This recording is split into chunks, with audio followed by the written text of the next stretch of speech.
என்னை ஆட்கொண்டவரும் நான் சேவிக்கிறவருமானேன். ஆண்டவராகிய இயேசு கிறிஸ்துவின் நாமத்தினாலே அன்பின் நல்வாழ்த்துக்கள். கிறிஸ்து இயேசுவுக்குள் மிகவும் பிரியமான அன்பு சகோதர சகோதரிகளே, கர்த்தருடைய ஆவியானவர் தன் தாசன் அப்போஸ்தலனாகிய பவுலின் மூலமாய் எபேசு சபைக்கு எழுதின நிருபத்தில் 4வது அதிகாரத்தில் 26வது வசனத்தை குறித்து கொண்டு தியானித்து பாருங்கள். நீங்கள் கோபம் கொண்டாலும் பாவம் செய்யாதிருங்கள் என்று சொல்லி கர்த்தருடைய ஆவியானவர் சுட்டி காட்டுகிறார். இந்த இடத்தில் கர்த்தருடைய ஆவியானவர் நமக்கு சுட்டி காட்டுகிற மிக முக்கியமான காரியத்தை கவனித்து பாருங்கள். கோபமானது எதற்கு நேராய் ஒரு மனிதனை நடத்த ஆரம்பிக்கும்? பாவத்துக்கு நேராய் நடத்த ஆரம்பிக்கும் என்று சொல்லி சுட்டி காட்டுகிறார். சற்று நிதானித்து பாருங்கள். நீங்கள் கோபப்பட்டு கொண்டே இருக்கும் பொழுது அது உங்களை எதற்கு நேராய் நடத்துகிறது? உங்களுக்குள் கசப்புணர்ச்சியை அது உண்டாக்கும்.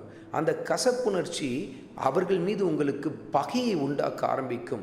அந்த பகையானது எப்படியாவது அவர்களை பழிவாங்க வேண்டும் என்று சொல்லி ஒரு தருணத்தை நீங்கள் எதிர்பார்க்கத்தக்கதான ஒரு மனநிலையை உங்களுக்குள் உருவாக்க ஆரம்பிக்கும். பாருங்கள், கோபம் சீர்படுத்தப்படாமல் போகும் என்று சொன்னால் படிப்படியாய் அது உங்களை பாவத்துக்கு நேராய் கொண்டு போவதை கர்த்தருடைய ஆவியானவர் சுட்டி காட்டுகிறார். பாருங்கள், கோபப்படும் பொழுது எத்தனை பேர் பொறுமை இழந்து போய் கெட்ட வார்த்தைகளை பயன்படுத்துவதை நாம் பார்க்கிறோம் அல்லவா? இன்னும் சில பேர் அடிதடி காரியங்களிலும் ஈடுபட்டு விடுகிறார்கள் அல்லவா? அருமையான மகனே, அருமையான மகளே, கோபம் கொண்டாலும் பாவம் செய்யாதிருங்கள் என்று சொன்னால் கோபத்திலே நிலைத்து நிற்கக்கூடாது.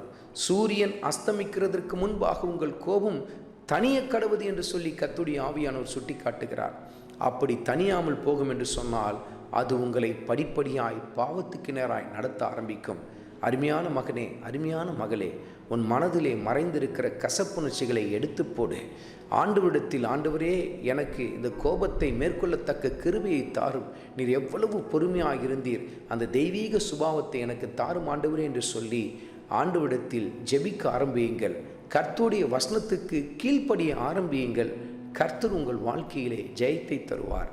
ஆண்டவராகிய இயேசு கிறிஸ்துவின் கிருபை உங்கள் அனைவரோடும் கூட இருப்பதாக. ஆமென்.